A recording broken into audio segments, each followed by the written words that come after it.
കേരളത്തിലെ മുഴുവൻ ജനങ്ങളെയും വിഡ്ഢിയാക്കാനുള്ള ഒരു ഉഗ്രൻ തമാശയുമായി പിണറായി വിജയൻ രംഗത്ത് വന്നു കഴിഞ്ഞു. അദ്ദേഹത്തിൻ്റെ സർക്കാരും പറയുന്നു കേരളം അതിദാരിദ്ര്യ വിമുക്തമായ ഒരു നാടായി മാറിയെന്നാണ്. വാസ്തവത്തിൽ അത്ഭുതം തോന്നുകയാണ്. അതായത് 180 രൂപയ്ക്ക് താഴെ വരുമാനമുള്ളവരെല്ലാം അതിദാരിദ്ര്യ അനുഭവിക്കുന്ന ആൾക്കാരാണ്. അങ്ങനെയുള്ള എത്രായിരം പേരെ വേണം കാണിച്ചു തരാൻ? ആദിവാസി ഊരുകളിലേക്കൊന്നും പോകണ്ട, അവിടെ മുഴുവൻ പട്ടിണിയാണ്.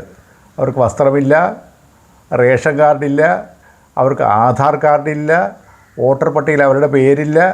അങ്ങനെ കുറേ ആൾക്കാർ ജീവിച്ചിരിക്കുന്നുണ്ടെന്ന് പോലും നമ്മുടെ സർക്കാരിന് അറിഞ്ഞുകൂടാ. നമുക്കറിയാമല്ലോ, മധു, ആദിവാസി അട്ടപ്പാടിയിലെ മധു ഒരു കഷ്ണം റൊട്ടിയെടുത്തിട്ട് അദ്ദേഹത്തെ ആൾക്കൂട്ടം തല്ലിക്കൊന്നിട്ട് അധികം കാലമൊന്നും ആയില്ല. ഒടുവിൽ ഈ മോഷണം നടത്തിയവർ പ്രതിയാകുകയും തല്ലിക്കൊന്നവരെയൊക്കെ രക്ഷപ്പെടുത്തുകയും ചെയ്തൊരു സർക്കാരായിട്ട് ഇതൊന്നും കൂടെ ഓർക്കണം. ആ പാവ യുവാവ് മധുവിൻ്റെ ആത്മാവ് ഈ കേരളത്തിൽ പിണറായി വിജയൻ്റെ ഈ സംസ്ഥാനത്ത് ഇപ്പോഴും ഗതികിട്ടാതെ ചുറ്റിക്കറങ്ങിക്കൊണ്ടിരിക്കുകയാണ്. അപ്പോൾ അദ്ദേഹം പറയുന്നു കേരളം അതിദാരിദ്ര്യ വിമുക്തമായ ഒരു നാടായി മാറിയെന്നാണ്. അതിൻ്റെ പ്രഖ്യാപനമാണ് നടക്കാൻ പോകുന്നത്. അപ്പുറം ഇപ്പുറമൊക്കെ ഇരുത്തുന്നാരെന്നറിയാവോ?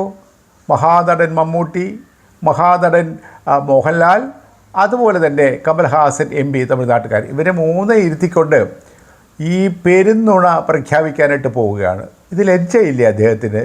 ഇതാരാണ് ഇത് വിശ്വസിക്കാൻ പോകുന്നത്? കേരള അതിദാരിദ്ര്യ വിമുക്തമായ ഒരു നാടായി മാറ്റാനായിട്ട് നിങ്ങളെല്ലാം ആരും വിചാരിച്ചാലും സാധ്യമല്ല.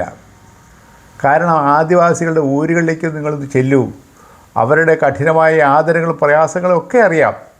അപ്പോൾ എനിക്ക് ഈ കാര്യത്തിൽ പറയാനുള്ളത്, ഈ പ്രഖ്യാപനത്തിന് നിങ്ങൾ കൊണ്ടുവരാൻ ഉദ്ദേശിക്കുന്ന നടന്മാരോടാണ് എനിക്ക് പറയാനുള്ളത്.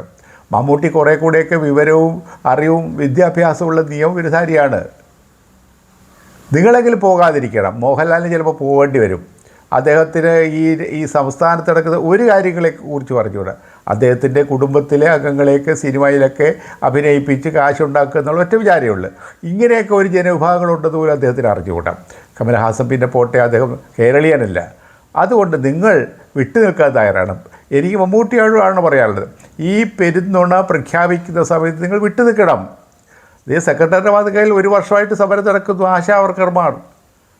അവർ പോലും അതിദാരിദ്ര്യ വിമുക്തമായിട്ടില്ല എന്നുള്ള കാര്യം മനസ്സിലാക്കണം.